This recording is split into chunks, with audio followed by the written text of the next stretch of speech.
Halo Sobat Warta Kota, apa kabar? Semoga kalian sehat selalu. Hari ini bertemu kembali dengan Wartawan Warta Kota, saya Alex Suban. Bersama saya hari ini, kita akan mengisi warta fotografi hari ini. Bukan bicara kameranya, bukan bicara fotonya, bukan sekedar fotonya, tapi juga kita akan bicara the man behind the gun. Di samping saya ada Mas Berto Wedatama. Apa sih yang mau kita omongin sama dia? Kita akan membicarakan bagaimana kiprah dia selama menjadi official photographer di PON Papua yang baru berlangsung kemarin. Sebelumnya saya perkenalkan Mas Berto, dulunya adalah wartawan foto senior di 3 media bahasa Inggris, dulu di Indonesian Observer, Straits Times, dan terakhir berlabuh di Jakarta Post. Dan saat ini beliau sudah tidak di Surat Kabar, namun bergerak di bidang penginapan di Jogja dan warung kopi. Jadi kalau ke Jogja jangan lupa main ke warung kopinya Mas Berto. Oke, jadi hari ini kita mau bincang-bincang. Saya mohon izin, kami akan membuka masker. Silakan buka maskernya, berani? Beranilah, udah vaksin juga dan tadi di bawah juga udah dicek. Ya, tapi kok belang itu? Nah, nanti dibahas kenapa bisa belang. Nanti kita bahas kenapa bisa belang ya. Hidung belang. Oke, jadi begini Sobat Warta Kota. Kita akan tanya-tanya gimana sih ceritanya suka dukanya meliput PON Papua. Karena saya boleh cerita sedikit, kami di media-media bisa mendapatkan suplai foto melalui situs PON Papua, apa namanya? ponpapuafoto.com. ponpapuafoto.com. Di situ kita bisa mengunduh secara gratis foto-foto di foto-foto hasil karya para official photographer atau dari Humas PON ya, Humas PB PON ya, Humas PB PON, di mana kita bisa mengunduh foto-foto itu untuk media kita maupun secara pribadi. Tapi jangan lupa kita harus tetap mencantumkan data dari PB PON dan Nama fotografer. kredit fotografernya. Itu yang penting. Anda bisa buka situs itu, Anda bisa unduh, tapi jangan lupa kredit foto harus disertakan. Nah, Terima kasih. Mas Berto ini adalah salah satu official fotografer di sana. Nah, saya mau tanya-tanya nih, gimana nih suka dukanya memotret PON Papua secara umum sehingga bisa sampai belang seperti ini? Silakan Mas Berto. Nggak ada dukanya, seneng terus, happy terus. Yang kita lakukan di sana itu buat kepentingan negara juga, buat kepentingan Papua juga. PB PON kemarin sangat mendukung semua yang dilakukan selama aktivitas PON di sana. Dari sekitar berapa venue ya, semua pertandingan kita ambil semua, kita liput semua dari awal sampai final, jadi tidak ada yang kelewat. Meskipun dengan keterbatasan orang juga gitu, karena nggak semua venue sama. Misalnya sepak bola, lapangannya besar kan, kita cuma bisa ada orang paling maksimal 4 orang di situ, di 2 sisi dari masing-masing kesebelasan. Sudah pasti akan kurang banget, tapi kita bisa berkarya dengan segala keterbatasan itu di bawah fun aja gitu. Oh, jadi untuk satu venue itu perbandingannya nih, yang dari media berapa, terus dari official photographer ada berapa kira-kira? Kalau dari media kemarin kalau nggak salah dari Jakarta yang media nasional tuh nggak terlalu banyak. Malah dari kantor berita Antara juga nggak, yang harapannya jumlah fotografernya banyak itu juga nggak terlalu banyak. Jadi memang akhirnya sepertinya media-media di Indonesia dan nasional itu bergantung banget sama kami yang dari Humas PB PON gitu. Itu sebabnya kalau boleh cerita sedikit, sebenarnya tim kami tidak semua didatangkan dari Jakarta, tapi ada juga teman-teman fotografer dari Papua sendiri. Kalau teman-teman mungkin mau tahu juga, kemarin selama PON berlangsung ada 3 kota di Jayapura. Jayapura aja kebagi 2 tuh, ada kota Jayapura dan Kabupaten Jayapura. Habis itu ada di Mimika dan di Merauke. Jaraknya kira-kira sama dengan Jakarta Surabaya. Jadi kira-kira 1 jam naik pesawat. Kalau jalan kaki nggak tahu kapan nyampainya. Sekarang jauhnya dan begitu luasnya Jayapura, jadi kita harus mempersiapkan coverage yang benar-benar lengkap dan benar-benar profesional. teman-teman yang memang sudah profesional di bidang fotografi di Papua sebenarnya sempat diadakan pelatihan, karena untuk memotret multi event olahraga seperti ini membutuhkan keahlian khusus, kemampuan khusus, peralatannya juga nggak sembarangan.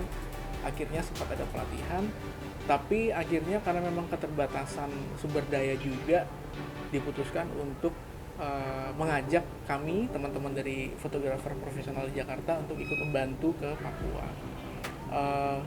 Sebenarnya itu pun sudah sangat pas lah ya komposisinya, karena diharapkan nanti setiap venue akan ada teman-teman yang memang dari Papua sendiri dan kita yang dari Jakarta.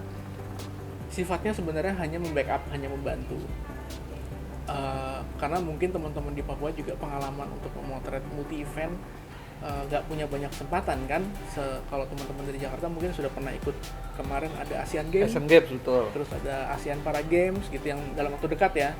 Jadi kita pengalaman di situ kita bawa dan kita share ke teman-teman di Papua sana untuk ikut berbagi, dan akhirnya kita bisa kolaborasi gitu. Jadi kita bukan wartawan foto di sana atau fotografer di Papua terus kita datang dari Jakarta, nggak sekedar saling melengkapi, tapi benar-benar kolaborasi. Kita kerjasama bareng dan hasilnya bisa dilihat sendiri lah di PON Papua Foto, cakep-cakep banget. Jadi sobat Warta Kota, kalau sobat Warta Kota pengen ngeliat foto Mas Berto, foto-foto teman-teman lainnya, bisa buka situs PB PON Foto.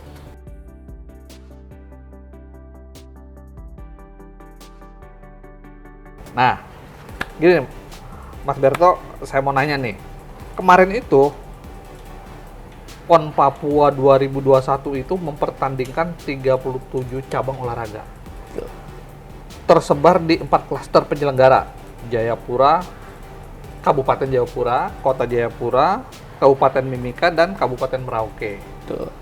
Lalu dari PON Papua ini ada memperebutkan 2.239 medali. Nah, berarti official photographer itu harus mengcover itu semua ya? betul, harus semuanya di cover. Ada berapa orang itu untuk mengcover itu semua? Aku lupa persisnya ya, tapi sepertinya sekitar 65 sampai 70 fotografer yang ikut ke sana. Jadi udah tergabung dari teman-teman fotografer yang sudah ada di Papua sendiri di 4 klaster itu, ditambah yang dari Jakarta. Nah, seperti apa proses kita liputannya, itu kita membagi jadi 4 klaster juga. Jadi dari 60 fotografer itu kita pecah lagi untuk liputan di Kabupaten Jayapura, di Kota Jayapura, di Mimika, dan di Merauke. Nah, bagaimana pembagiannya, kita melihat perkembangan juga di masing-masing cabang olahraga. Karena dari tanggal pembukaan itu tanggal 2 Oktober, itu kalau nggak salah dari tanggal 27 atau 28 sudah ada beberapa cabang olahraga yang main, sudah bertanding duluan. Mungkin karena jumlah pesertanya banyak dan sistem pertandingannya juga agak panjang, jadi sudah ada beberapa tim yang berangkat duluan. Nah itu setiap cabang olahraga biasanya kita membagi agar teman-teman fotografer dari Papua juga ada yang di situ, ditambah kita yang dari Jakarta untuk bukan membackup sih, tapi kita kerjasama supaya dapat momen yang tepat dan semua bagus sisi ya? dari semua sisi. Yang paling sulit adalah ketika kita harus punya trik mendapatkan foto-foto bagus di setiap venue yang setiap hari berbeda. Jadi belum tentu hari ini saya misalnya liputan di sepak bola, besok di sepak bola lagi, belum tentu, karena besok biasanya ada istirahat. Jadi kita pindah mungkin ke softball atau ke cabang renang gitu. Dan setiap cabang olahraga punya peraturan tersendiri. Dan itu triknya kita harus tahu dulu bagaimana cara mereka bermain, bagaimana aturan pertandingannya, berapa orang yang tanding, nama atletnya jangan sampai lupa, karena kalau kita motret nggak tahu namanya selesai gitu. Misalnya kita motret sepak bola nih, kan ada nomor punggungnya, kita harus punya list pemainnya, nomor punggung ini siapa, dari provinsi mana gitu. Andaikan nanti ada yang jatuh, kita harus tahu juga yang jatuh itu siapa gitu. Itu kesulitannya bagaimana kita bisa tepat dapat nama itu, karena sebenarnya kemarin informasi tentang nama atlet itu mepet banget gitu. Nggak bisa disalahkan ke panitia juga karena pasti ribuan atlet kan yang datang, dan mungkin ada pergantian nama atlet saat bertanding, itu juga akan sangat berpengaruh. Akhirnya kita biasanya sebelum pertandingan kita datang ke panitia dulu, tanya untuk dapat nama atletnya. Jadi pas motret harus kita catat, tadi frame keberapa namanya ini, pas frame keberapa yang difoto siapa gitu.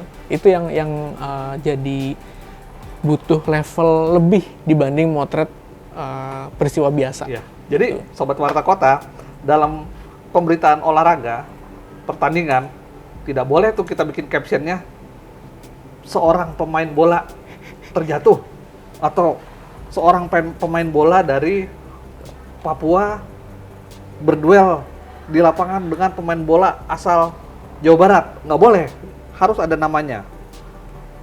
Misalnya perenang Siman dari Bali.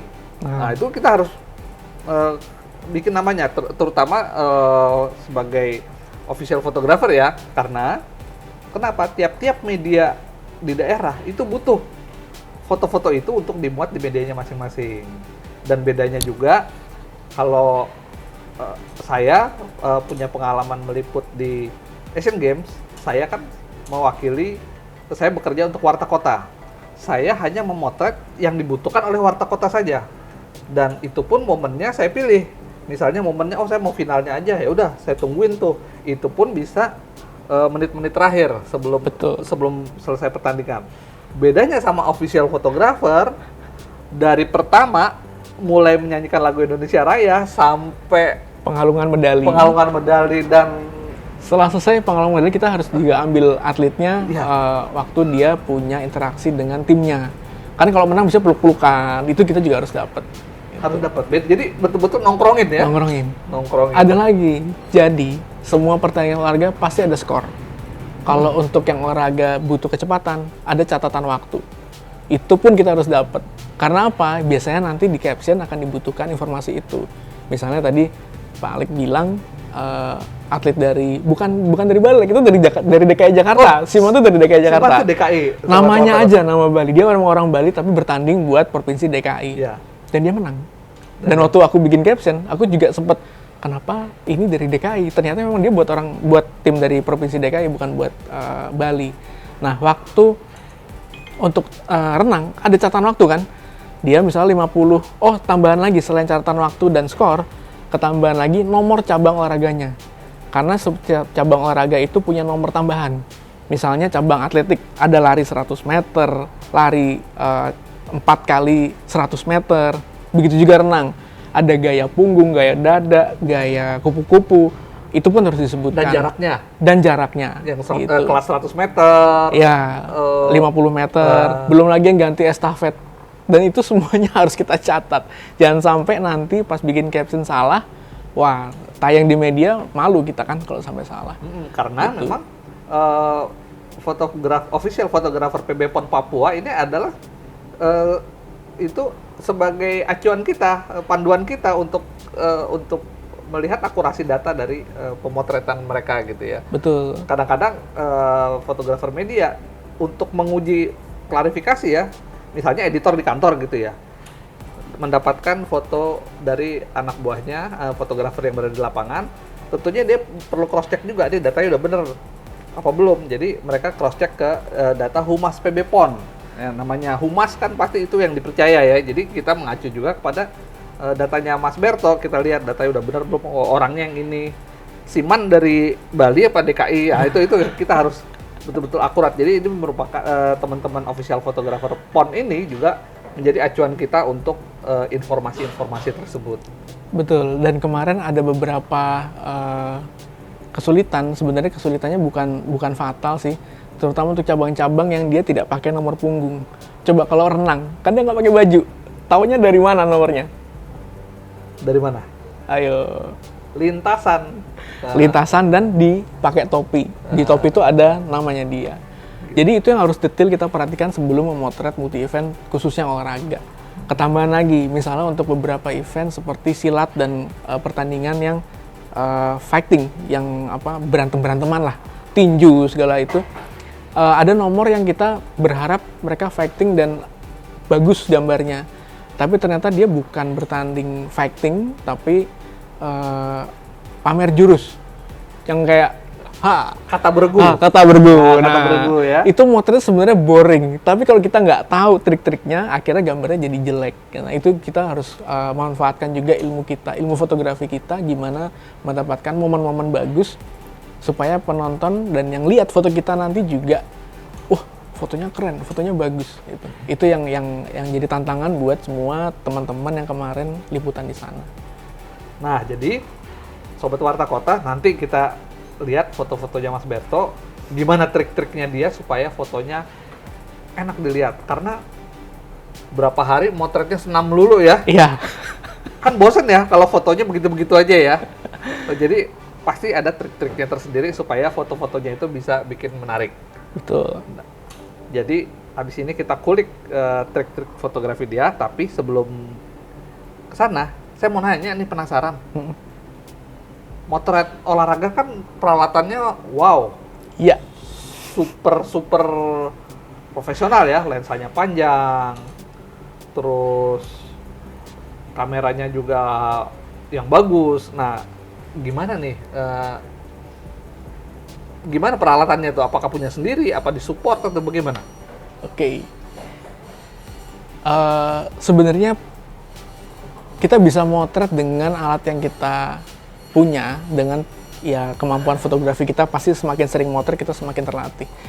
Tapi untuk motret peristiwa olahraga butuh trik dan alat yang mumpuni juga, terutama soal speed dan kemampuan untuk merekam gambar sepersekian detik gitu. Sekarang kamera-kamera sudah canggih. Kalau dulu mungkin satu frame masih berapa lama gitu, sekarang mungkin 1 detik bisa 60 frame. Jadi tidak ada momen yang terlewat gitu. Tapi itu kan dimanjain sama alat gitu kan. Kita bisa mengakali itu dengan mempelajari juga gerakan-gerakan masing-masing atlet.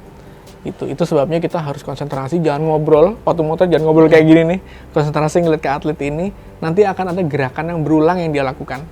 Itu pasti, karena dia atlet punya kebiasaan. Kayak kita nih, makan mungkin selalu pakai tangan kanan, ada yang pakai tangan kiri. Nanti saat kita makan, nyendoknya seperti apa, kita nanti akan merasakan itu juga saat motret. Nanti dia pasti begini nih, nanti dia pasti begini nih. Kapan aku harus track gitu, dapat momennya saat dia ngapain gitu. Setelah 1-2 hari motret senam, masing-masing atlet aku bisa paham. Abis gerakan ini dia pasti begini. Itu makanya kita biasanya nggak di rolling, nggak dipindah ke cabang lain sebelum cabang itu selesai. Gitu. Jadi memang benar-benar dapat feel-nya di situ. Nah, ada lagi buat alat, kita kebetulan ada beberapa teman yang punya hubungan baik dengan beberapa vendor kamera. Beberapa vendor aku nggak usah sebut merek ya. Kemarin boleh ya? Dari Datascript ya? Datascript, dari Datascript dari Canon, ada yang dekat dari Canon, ada yang dapat juga dari Sony, ada yang juga dari Fujifilm. Jadi karena kedekatan kita bisa mendapatkan bantuan lah ya, bantuan, kita pinjem alatnya. Dan tentunya kita kan seperti di endorse ya, di Instagram kita bisa naruh, gue pakai Canon nih gitu, aku pakai Sony, aku pakai Fujifilm. Itu sebenarnya bukan bantuan gratisan juga, tapi karena hubungan kedekatan kita dengan masing-masing vendor, kita dibantu lah dengan vendor-vendor itu, dan itu sangat membantu banget gitu, gimana kita bisa dapatkan foto-foto bagus juga dengan senjata yang bagus juga gitu. Tapi tetap seperti Pak Alek bilang, the man behind the camera itu lebih penting daripada alat. Gitu. By the way, alatnya kemarin lensanya apa aja? Kemarin saya bawa Canon 5D Mark III, terus saya pinjam kameranya Pak Alek juga. Itu 1200D. Kenapa pakai 1200D? Karena saya butuh crop factor-nya. Jadi kamera yang tidak full frame itu sangat membantu kalau dipasangi lensa yang panjang. Ukurannya bisa 1,6 kali lipat lebih panjang dibanding ukuran yang full frame. Misalnya kita pakai 5D Mark III di lensa 50 fix, tapi dengan pindah ke kamera Pak Alek itu bisa 50 kali 1,6 kali, sekitar 70 mili. jadi lebih panjang. Jadi kalau gue pakai lensa 600, kira-kira dia bisa jadi hampir 750 mm. Kerasa kalau buat motret bola gitu. Karena buat motret bola tuh dari gawang ke gawang jaraknya bisa 1000 meter. Itu kalau pakai lensa 600 dengan kameranya Pak Alek, kita bisa dapetin satu badan kiper yang ada di ujung full tanpa harus kita crop lagi. Horizontal ya. Gitu. Padahal dari ujung gawangnya. Dari ujung gawang ke ujung gawang. Ya. Kerasa. Dan kalau teman-teman nanti ngeliat foto-foto renang, itu kita motretnya bukan sebelahan sama kolam renangnya, tapi di ujung atas di tribun yang jauhnya minta ampun gitu. Kalau pakai lensa 70-200 masih sangat kurang. Jadi paling tidak lensa 300-400 cukup gitu. Nah, sekarang di depan kita ada berbagai peralatan akreditasi. Yang pertama, ID card. ID card tuh ada warna-warnanya tuh. Nah, ada warna-warnanya. Ini menandakan lokasi-lokasi yang bisa dimasuki ya? Ya. Oke. Terus ada apa lagi nih Mas Berto? Rompi. Nah, ini dia. Di sana Ini. ada. Coba belakangnya gimana? Nah, masih ini dia. Oke. Foto, torang bisa. Wah, ini bersejarah banget nih. Nggak ada di Jakarta. Nggak ada, nyari nggak bisa. Nih ya, tanda dia akreditasinya sebagai foto ya. Sebagai fotografer, karena tiap-tiap orang punya, tiap wartawan yang bertugas di sana punya tugas masing-masing. Ada dengan nomornya work yang juga. berbeda. Ada nomornya. Jadi suatu waktu nanti panitia juga bisa ngelihat, kok ini nomor 037 kok beda nih orangnya. Nah, itu menjadi tanda tanya. Terus juga warna hijau. Warna hijau ini apa? Nah, jadi kemarin sebelum kita bisa datang ke Papua, kita sudah harus mendaftar 1 tahun sebelumnya. 1 tahun sebelumnya. Jadi kita daftar itu jauh sebelum event berlangsung. Dan perlu diingat, PON ini harusnya berlangsung Desember. Tapi karena COVID mundur sampai ke September-Oktober ini. Waktu pendaftaran ini fungsinya adalah semua ID card itu punya kode-kode tertentu yang hanya diketahui oleh pihak panitia, dan kalau nanti dibuka oleh VVIP, misalnya presiden atau wapres, ada tambahan lagi, ada hologram di stiker sini, atau ada kode lagi lah yang dibikin sama pas pampres supaya kita bisa masuk all access. Dan itu hanya terbatas, kemarin dari sekitar 60 fotografer, hanya 13 yang bisa masuk ke dalam stadion untuk pembukaan gitu. Dan ini ada barcode-nya juga, jadi sebelum masuk kita nanti kayak sekarang tuh Peduli Lindungi cenit, nanti data kita kelihatan, muka kita nggak bisa dibohongin, tukeran sama Pak Alek ini kok mukanya beda, nggak boleh masuk gitu. Jadi kita nggak bisa tukeran ID. Nah, ini ID ini digunakan oleh semua official, nggak cuman fotografer. Yang membedakan dengan fotografer adalah rompi ini. Nah, rompi ini kemarin ada 3 warna, saya ke bagian hijau karena saya official. Yang orange warnanya itu untuk fotografer media nasional dan media yang diundang. Dan yang warna biru itu untuk teman-teman jurnalis TV atau video gitu, atau broadcast ya. Yang broadcast itu rompinya biru. Gunanya apa? Untuk membagi lokasi kita supaya nggak bentrokan saat berada di lapangan. Yang official, yang warna hijau ini bebas, all access, muter-puter balik ke sana sini, maju mundur kiri kanan, oke. Yang orange hanya di satu titik aja. Untuk yang broadcast, apalagi broadcast kan dia pakai tripod. Nggak mungkin dia usung-usung tripod kan, dia pasti ditempatkan di sudut-sudut yang memang sudah strategis, dia nggak usah kemana-mana lagi. Gitu. Oh, jadi supaya juga karena kondisi pandemi juga itu di jarak antar fotografer juga dibatasi. Ada jaraknya. Okay. Ini kita masih terlalu dekat nih, kemarin jauh-jauhan. Iya. Kita kayak musuhan di sana, padahal demi keamanan juga. Nah, ada yang menarik dari peliputan PON Papua kemarin, di mana saat pembukaan kita menyaksikan bagaimana pertunjukan di dalam studio. Studio sih. Di dalam stadion. Gara-gara Om Alek sekarang di studio nih, jadi lupa. Nah, di stadion ini justru Mas Berto itu motret kembang apinya dari jauh. Keren loh fotonya, nih kayak gini ya. Nah, itu kok bisa begitu ya? Kayaknya menarik banget, tapi kan dari mana sih motretnya? Apa dari helikopter atau gimana ya? Nah, jadi gini teman-teman, kemarin waktu pembukaan itu pengalaman menarik banget karena sejujurnya kami dari official itu konsentrasi ada di stadion. kita pengen dapat gambar yang bagus, terbaik itu waktu pembukaan. Tapi kita justru lupa bahwa kembang api itu bagus kalau difoto dari luar, bukan dari dalam. Nah, dari 13 fotografer yang terakreditasi dapat izin masuk dari Pas Pampres karena ada VVIP, ada Pak Jokowi waktu itu, sama sekali nggak terpikir untuk motret kembang api dari luar.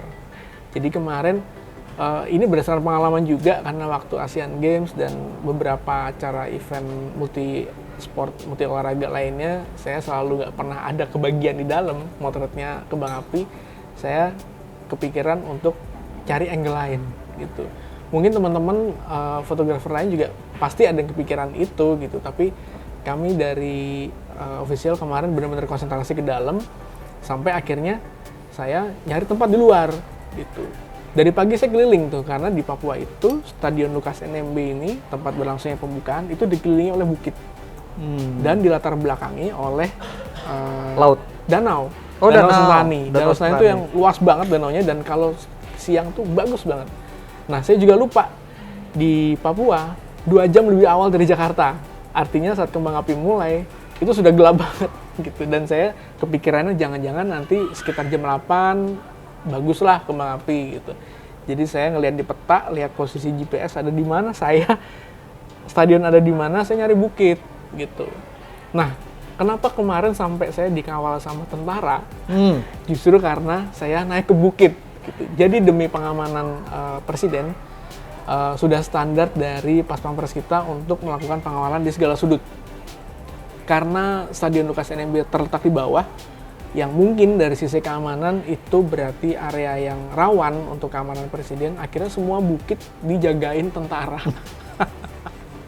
Nah, dengan usia dan napas yang udah 1-2 ini, saya berhasil naik ke satu bukit, di stop sama tentara. Kaget juga gitu kan, loh kok ada tentara, emang ada apa gitu.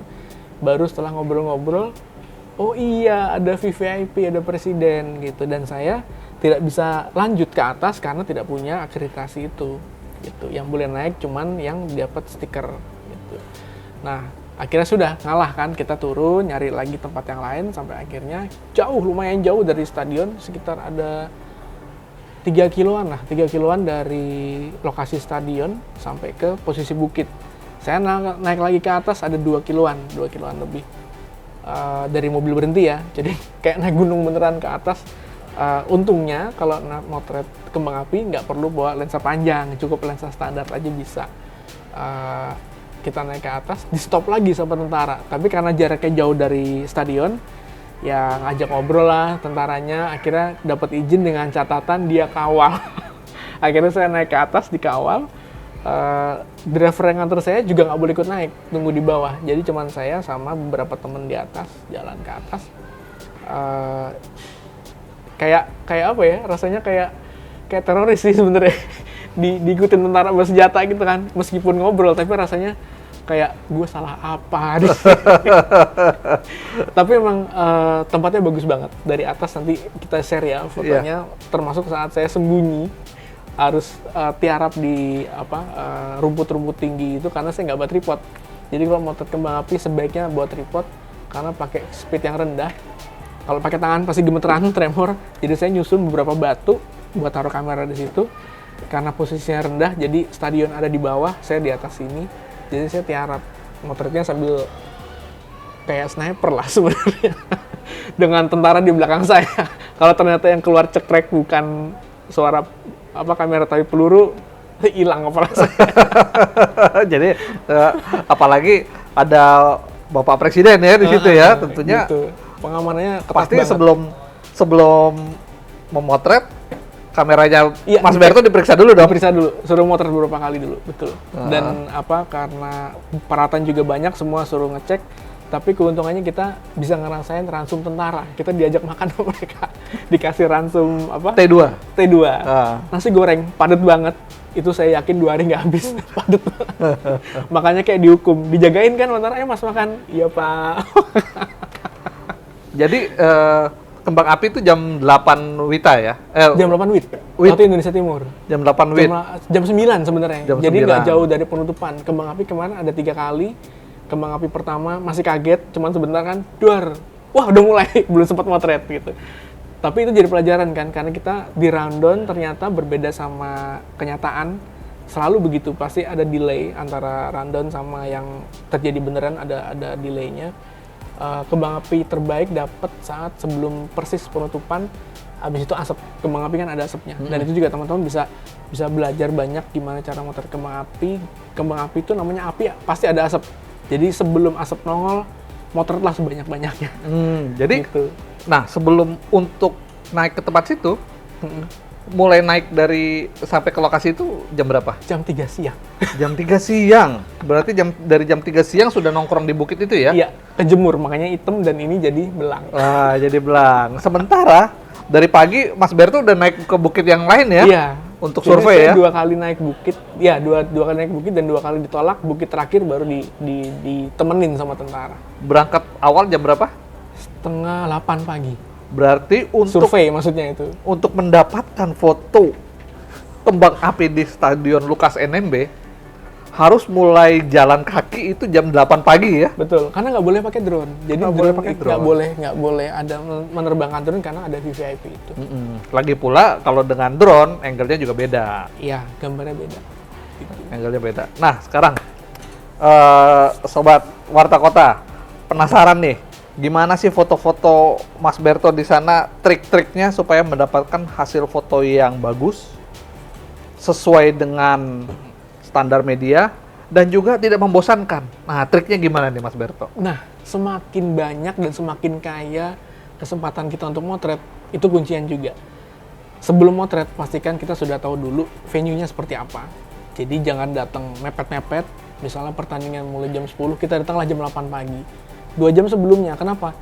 Itu venue-nya tuh gede banget. Kita harus keliling, harus tahu nanti posisi mana yang terbaik buat kita. Karena kita dapat ini, rompi hijau, kita bisa kemana-mana. Jadi mendingan datang pagi, datang awal, survei dulu, jangan lupa sarapan, penting.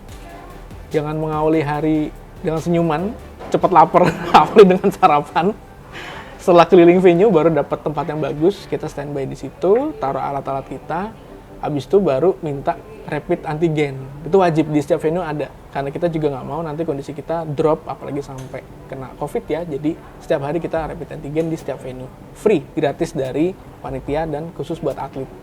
Itu, habis dapat tempat, habis rapid antigen, hasilnya langsung keluar kok. Itu jeda 30 menit kan udah keluar. Kita bisa ke situ. Jangan lupa bawa air minum sama makanan.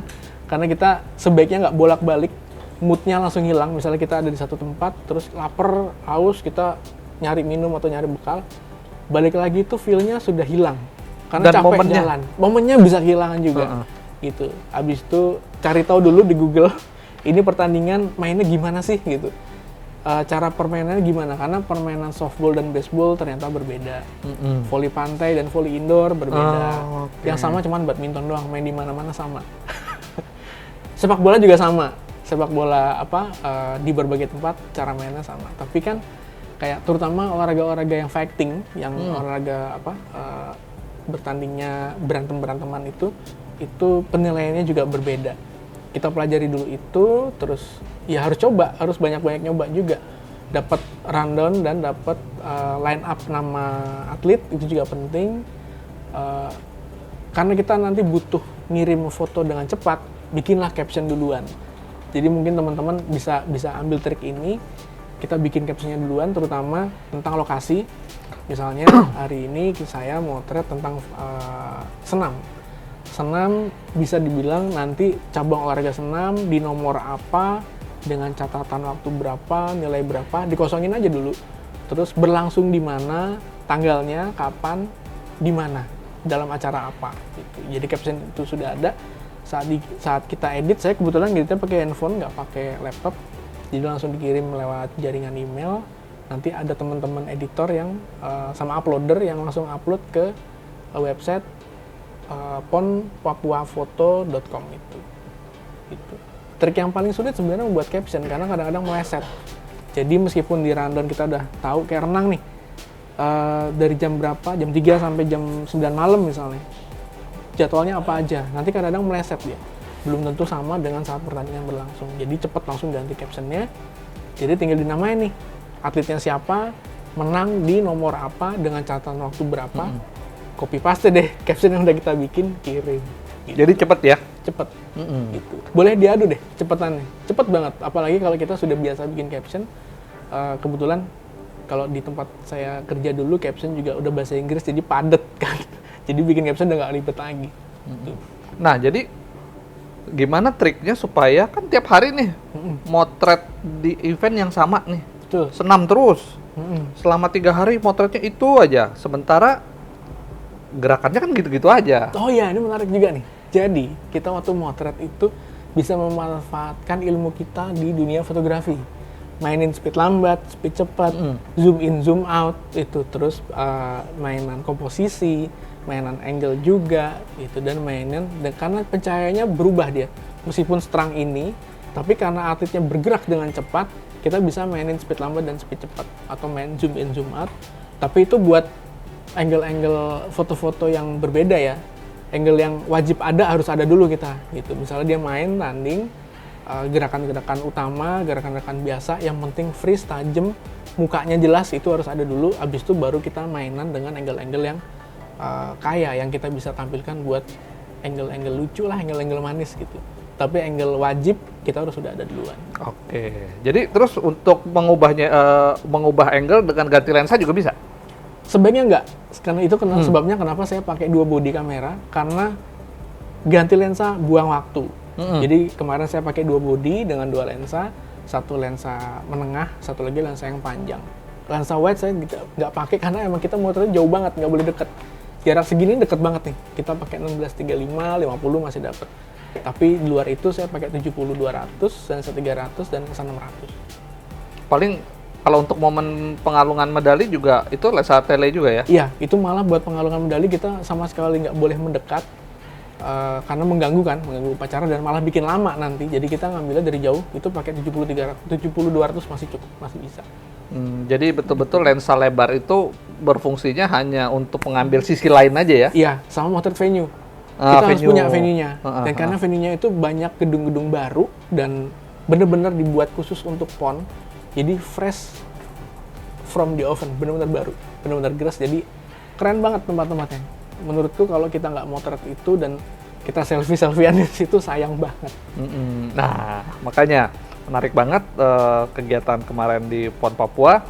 Sekarang saya mau tanya nih, kesan-kesan apa nih setelah memotret PON Papua nih? Bisa kita bagikan ke Sobat Warta Kota? Kesannya tuh asik banget. Jadi karena biasanya multi event olahraga itu ada dalam satu komplek. Kalau di Jakarta kan di Senayan gitu. Hanya beberapa event tertentu yang jauh-jauh kayak misalnya dayung gitu atau layar bisa ke Ancol gitu. Tapi sisanya deket. Nah ini di Papua itu bisa sampai jaraknya kayak dari Jakarta ke Jawa Timur naik pesawat terus 1 jam, jauh kan sebenarnya. Itu jadi tantangan sebenarnya. Dan buat yang satu kota aja, meskipun ada di satu komplek, itu kalau jalan kaki capek banget. Jadi lebih berkesan lagi setiap kita pindah tempat, itu setiap ketemu teman-teman yang asli Papua sana, itu semuanya tersenyum. Itu capek itu hilang gitu. Setiap kali keluar venue, pindah venue lain, ketemu pace, wace, mama, kakak, adik, itu semuanya tersenyum. Dan melihat kita tuh kayak mereka anggap kita tuh keluarga mereka. Itu bikin kita yang tadinya capek, dapat senyuman kayak gitu ya, itu rasanya langsung capek tuh hilang gitu. Oke. Pindah lokasi lagi, disenyumin lagi. Apalagi panitia-panitia dari PB PON kan semuanya dari Papua sendiri kan. Mau masuk kita sangat ramah, sangat ramah banget. Itu khas Indonesia banget lah. Jadi kemanapun kita pindah venue, rasanya kayak feels like home. Apa sayang ya, cepet banget rasanya. Kalau disuruh kesan lagi mau banget. Iya. Gitu. Apalagi foto-foto kita kalau diapresiasi sama atlet ya. Nah, ada lagi cerita nih. Jadi kemarin beberapa atlet itu rupanya mahasiswa dan mahasiswi saya waktu saya ngajar di kampus UMN. Iya. Ada atlet basket, ada atlet renang, sama atlet senam. Jadi waktu motret saya nggak kenal gitu. Tapi begitu saya upload di Instagram, mereka lihat kan, mereka mention. Percaya deh, itu kebanggaan puncak dari seorang fotografer di mana foto kita di-mention ulang, di-upload ulang oleh atlet yang kita foto, dan mereka mengucapkan terima kasih dan men-mention nama kita. Itu rasanya bangganya minta ampun gitu. Meskipun ada yang kenal, ada yang enggak, tapi rasanya kayak kerja kita tuh dihargai banget sama Betul. mereka gitu. Kalau ditayang di media biasa ya. Iya. Jadi misalnya foto di PB Pon ini dipakai di Warta Kota. Iya. Biasa karena emang kita kerja untuk itu. Memang kerjanya itu. Tapi saat atlet mention kita, aduh rasanya tuh apa ya, campur aduk. Wah, mereka menghargai kita banget. Iya, jadi tak ternilai harganya ya. Tak ternilai gitu. Oke, baik Sobat Warta Kota, banyak hal-hal menarik untuk kita diskusikan bersama Mas Berto. Kalau misalnya pengen tahu hasil karya Mas Berto, buka aja situs PB Pon ya. PB Pon, bukan PB Pon, ponpapuafoto.com. Oke, nanti di situ semua foto-foto Mas Berto dan semua official fotografer ada di situ semua. Ya. Jadi kira-kira sekian. Terima kasih Mas Berto atas kesempatan untuk berbagi pengalaman bersama Sobat Warta Kota. Jadi sampai ketemu lagi dalam Warta Fotografi berikutnya. Kita akan ngobrol-ngobrol seru lagi seputar fotografi. Oke, sampai ketemu lagi Sobat Warta Kota. Salam. Jangan lupa subscribe ya.